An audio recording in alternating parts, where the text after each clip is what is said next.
Hello, everyone. My name is Scott Bass, and this is a little bit about my infographic.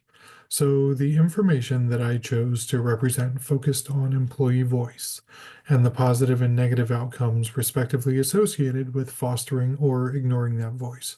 Now, a point that has been driven home repeatedly through COM 274 is that the workforce and often the nature of work itself are kind of rapidly changing. So one immovable constant that we've seen again and again withstands ebbs and flows of like CEOs, telework, pandemics, politics, whatever, is that happy employees are better employees. So more than just, human resources.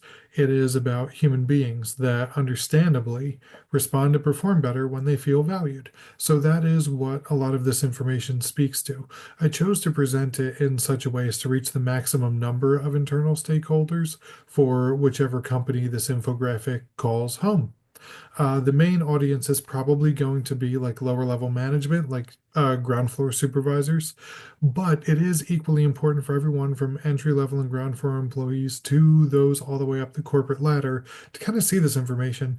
Kind of shows you a little bit about your rights, how you should be treated.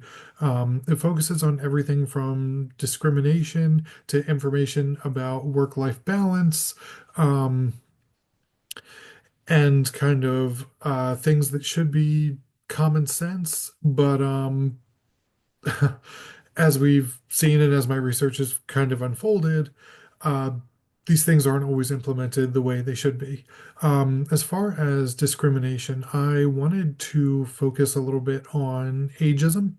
I am an elder millennial. Uh, so when I was entering the workforce, when I was a little bit younger, there was a whole lot of talk about how millennials are an entitled generation. And I'm sure you guys have seen TikToks and things like that about, the Gen Z employee and how they're disengaged.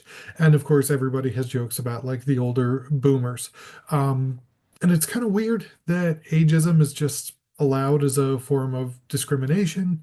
Um, no matter what the generation is, there should be equitable treatment of colleagues, and this a lot of times is reflected by supervisors. That's some of the research that I saw there. So older employees tend to get ignored for things like job mobility, workplace development, things like that. It's kind of sad.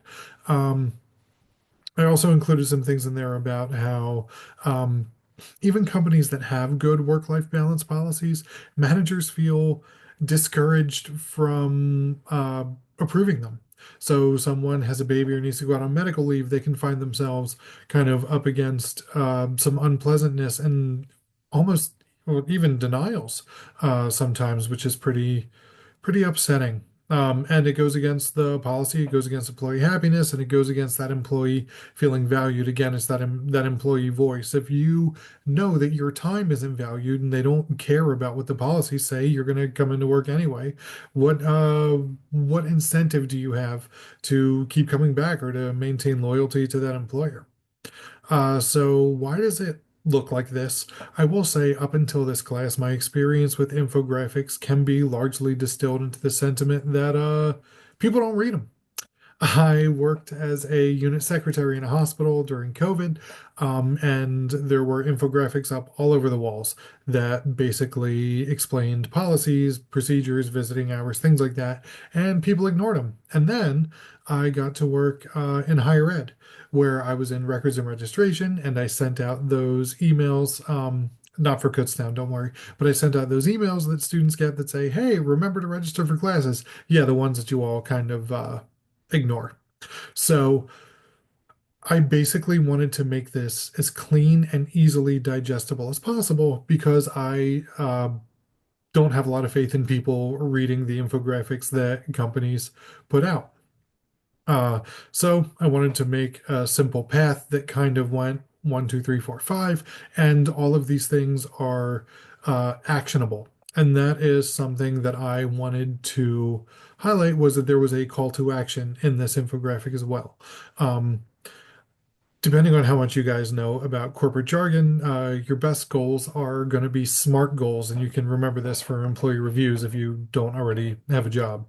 So SMART goals are specific, measurable, achievable, relevant, and time bound. So I tried to pull information in one or two sentences that conveyed all these points without being commanding or coming across as, preachy or anything like that.